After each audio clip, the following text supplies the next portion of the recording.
oh ternyata operasional restoran itu nggak semudah itu ya. 1 tahun pertama itu cukup berat ya buat saya. Udah deh, udahan aja lah. Aduh nyesel nih dalam membangun restoran di awal-awal. Kenapa gue nggak ngelakuin ini ya? Lanjut atau nyerah?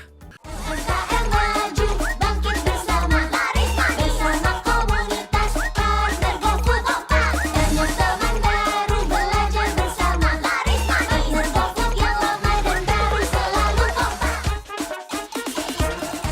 Halo.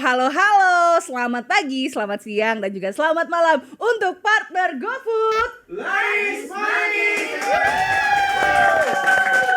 Luar biasa semangatnya. Selamat datang kembali lagi di Ngopi Ngobrol Pintar bersama GoFood. Bareng aku tentunya Soraya Hilmi. Dan di obrolan kali ini kita selalu mengajak partner GoFood untuk menyimak ya. Mungkin ada ilmu yang bisa didapatkan, mungkin bisa dapat inspirasi juga. Pokoknya berbagai hal yang keren-keren banget ini untuk memajukan bisnis para partner GoFood. Oke banget dong pastinya, apalagi bintang tamu yang kali ini restorannya itu udah bisa dikatakan tidak asing lagi ya untuk dunia kaum-kaum yang suka jajan termasuk aku nih ya.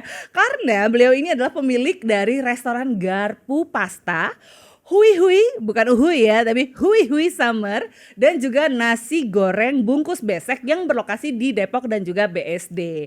Ia bergabung dengan GoFood itu semenjak tahun 2018 dan GoFood juga membantu perkembangan bisnisnya mulai dari menggait lebih banyak pelanggan hingga meningkatkan visibilitas dari restoran sendiri. Sudah penasaran? Nah, aku harus menambahkan juga informasi penting ini nih, karena ini kan bahasannya seputar teman-teman kompak juga ya pastinya. Kompak alias komunitas partner GoFood.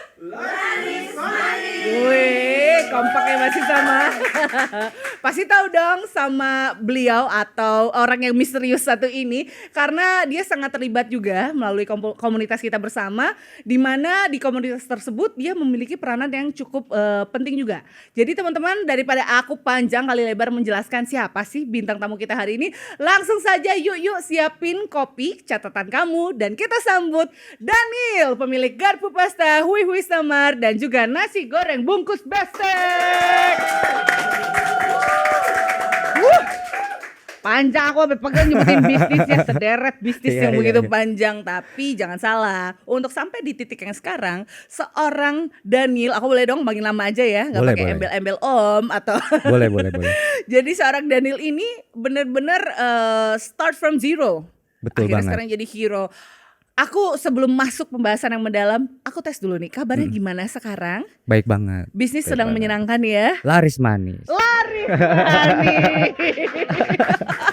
Ya, sebelum sampai lagi-lagi kita mau remind ke teman-teman ya, bahwasanya untuk sampai di titik sekarang itu tentunya ada awal, ada kisah-kisah awal jatuh bangunnya. Seperti apa, boleh di-share ke teman-teman sekalian?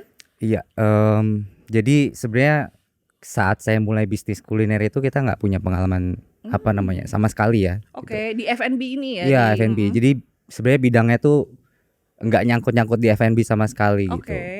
Nah kebetulan saya sama istri suka banget kulineran, makan sana sini, cobain sana sini gitu. Nah waktu itu istri nyeletuk sih, kenapa kita nggak bikin bisnis kuliner sendiri aja gitu. Nah habis gitu, oh coba deh. Tapi karena kita nggak punya pengalaman, pada saat itu akhirnya ngambil franchise sebuah brand. Gitu. Belajar dari situ, kita kulik menu sendiri, kita cari tahu gimana sih cara operasional restoran gitu ya. Nah kita belajar di situ, kulik sendiri. Akhirnya tahun pertama berjalan dengan franchise.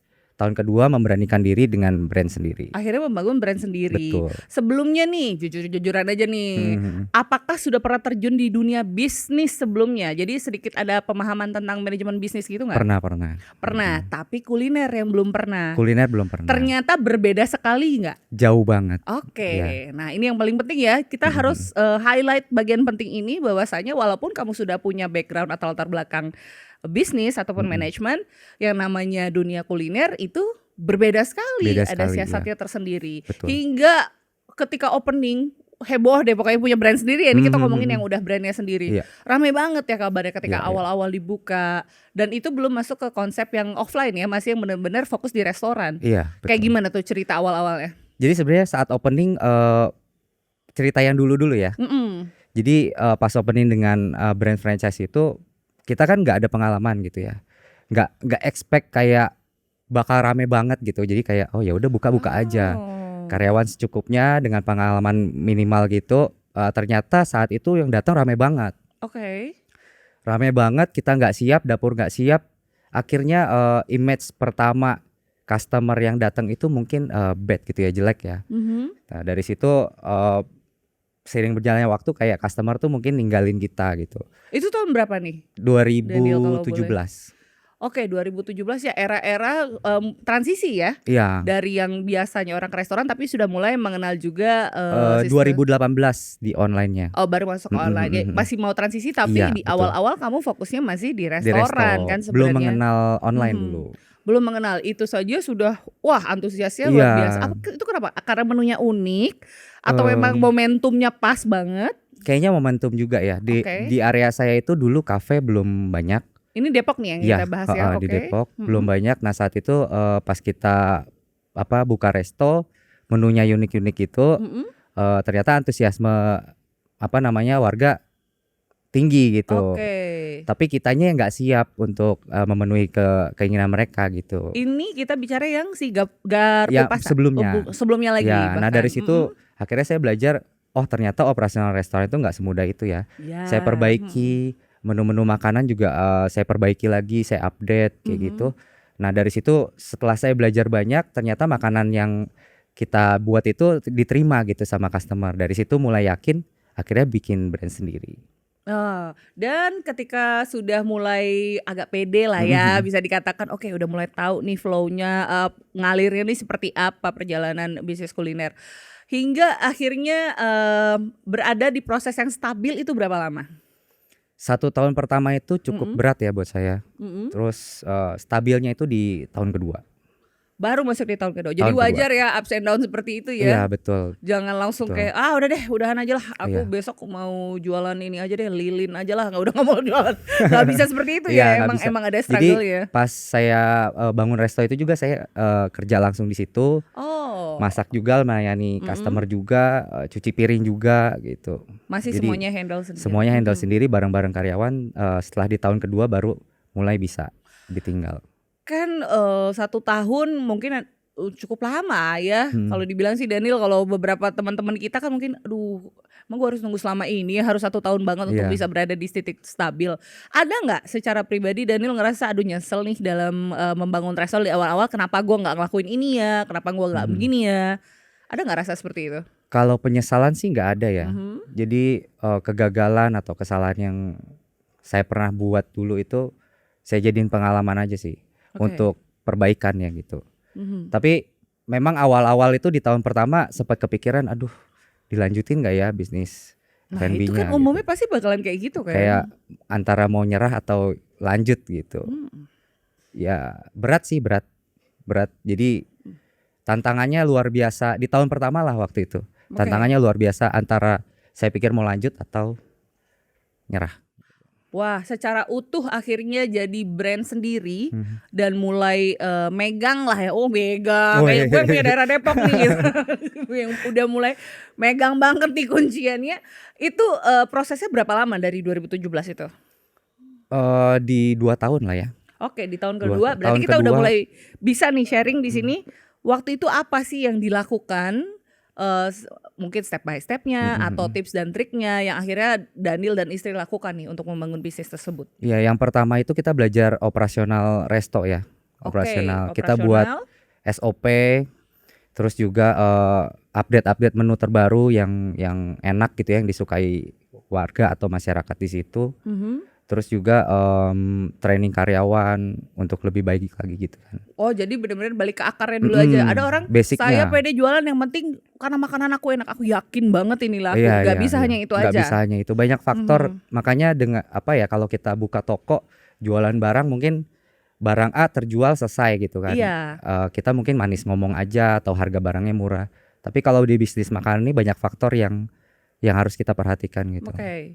Nah, ini teman-teman juga berarti ya boleh aku sedikit ingatkan lagi dari yang tadi sudah disebutkan oleh Daniel, nggak cuma sekedar menyiapkan menu yang enak itu udah pasti ya, Betul, betul. makanan yang enak itu sudah pasti. Namun juga akar yang paling mendalam itu adalah manajemen di dalam ya, manajemen di dalam restorannya. Kalau memang sekarang teman-teman yang baru merintis belum berada di titik lengkap nih, ada chefnya, ada semua sistem manajerial itu yang di dalamnya.